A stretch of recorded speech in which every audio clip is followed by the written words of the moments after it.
آپ کے سامنے یہ ذکر کرنا ہے کہ فرض نماز یعنی فرض رکعت پڑھنے کا طریقہ کیا ہے۔ ناظرین، تقریباً 70% مرد ایسے ہیں جن کو فرض نماز یعنی فرض جو رکعتیں ہیں ان کو ادا کرنے کا صحیح طرح سے علم نہیں ہے۔ اسی طرح 99% خواتین بھی ایسی ہیں جن کو فرض نماز کی رکعت کی ادائیگی کا علم نہیں ہے۔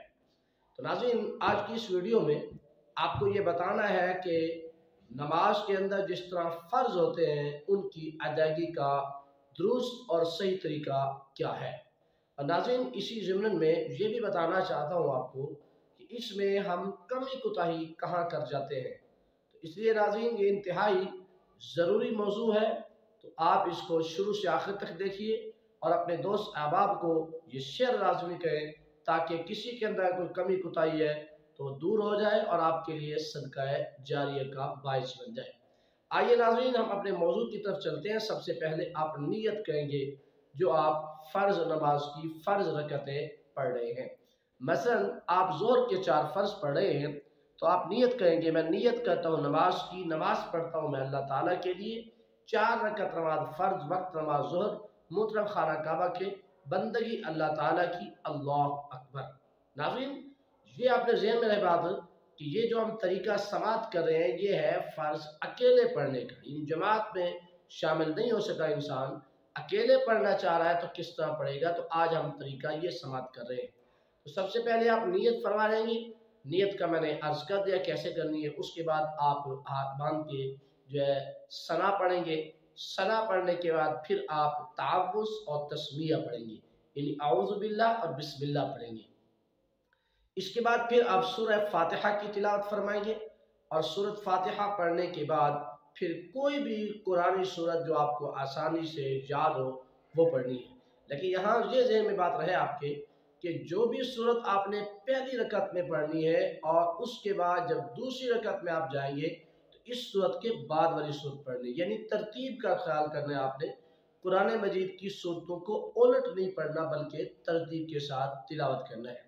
اس کے بعد ناظرین، جب سورت آپ پڑھ لیں گے تو آپ رکوع میں چلے جائیں گے، اور یہ ذہن میں رہے کہ رکوع میں جب جائیں گے تو آپ کا سر اور کمر برابر ہونا چاہیے اور رکوع کی تسبیحات پڑھیں گے۔ رکوع کی تسبیحات پڑھنے کے بعد پھر آپ جو ہے قوما کی طرف کھڑے ہو جائیں گے، یعنی سمع اللہ لمن حمدہ کہیں گے اور پھر ربنا لک الحمد کہہ کر آپ سجدے میں چلے جائیں گے۔ ناظرین، سجدے کی تسبیح کم از کم 3 مرتبہ ہے، زیادہ مرتبہ جو آپ کا دل کے طاقت عدد میں پڑھ سکتے ہیں۔ پھر آپ اٹھ کے بیٹھ جائیں گے جلسے کی صورت میں، یعنی ایک سجدہ دے کے بیٹھ جائیں گے اور بالکل برابر بیٹھیں گے، اور اس کے بعد پھر آپ دوبارہ سجدہ کریں گے اور دوبارہ سجدے کرنے کے بعد پھر آپ دوسری رکعت کے لیے کھڑے ہو جائیں گے۔ اب یہاں ناظرین ذہن میں رکھیے گا بات کہ ہم نے جب پہلی رکعت کا آغاز کیا تھا تو ثنا سے کیا تھا، لیکن اب جب دوسری رکعت کا آغاز کرنا ہے تو پھر اب آپ نے بسم اللہ پڑھنی ہے، اور بسم اللہ پڑھنے کے بعد آپ نے سورہ فاتحہ کی تلاوت کرنی ہے۔ جب آپ سورہ فاتحہ کی تلاوت کر لیں ناظرین، اس کے بعد کوئی بھی قرآن سورت جو ترتیب میں اس کے بعد آ رہی ہے، پہلی رکعت کے سورت کے بعد آ رہی ہے، وہ آپ سورت تلاوت فرمائیں گے۔ اس کے بعد ناظرین پھر آپ رکوع میں چلے جائیں گے، رکوع کی تسبیحات پڑھیں گے، رکوع کی تسبیحات کے فراغت کے بعد پھر آپ سجدے میں چلے جائیں گے، یعنی کہ جب قوما کے بعد کھڑے ہو کے پھر قوما کے بعد آپ سجدے میں چلے جائیں گے، اور اسی طرح آپ یہ اپنی دوسری رکعت مکمل کر کے تشہد میں بیٹھیں گے، یعنی اتحیات میں بیٹھیں گے۔ یہ بات ذہن میں رکھیے گا، جب بھی کوئی رکعت آپ نماز پڑھیں جو 4 رکعت والی نماز ہے، جب آپ 4 رکعت پڑھ رہے ہیں تو پہلی اتحیات آپ کا جو ہے وہ بیٹھنا واجب ہے، پڑھنا سنت ہے۔ اسی طرح آخری اتحیات آپ کا بیٹھنا فرض ہے۔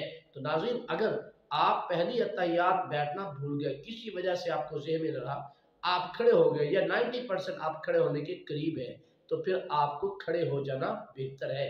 اگر آپ بیٹھ جائیں گے تو آپ کی نماز ساقط ہو جائے گی، نماز ٹوٹ جائے گی، آپ کو دوبارہ نماز پڑھنی ہوگی۔ اس لیے اگر کسی وجہ سے بھول گئے ہیں، کھڑے ہونے کے قریب ہیں، تو آپ پلٹ کے واپس نہ آئیں بلکہ آخر میں آپ سجدہ سہو کر لیں۔ ناظرین، اب جب پہلی اتحیات آپ نے پڑھنی تو یہ کہاں تک پڑھنی ہے؟ ناظرین یہ ذہن میں رکھیے گا، پہلی اتحیات آپ نے درود شریف سے پہلے تک پڑھنی ہے، یعنی عبدہ و رسولہ، یہاں تک آپ نے پڑھنی ہے۔ اس کے بعد کوئی لفظ نہیں پڑھنا اور آپ نے تیسری رکعت کے لیے کھڑے ہو جانا ہے۔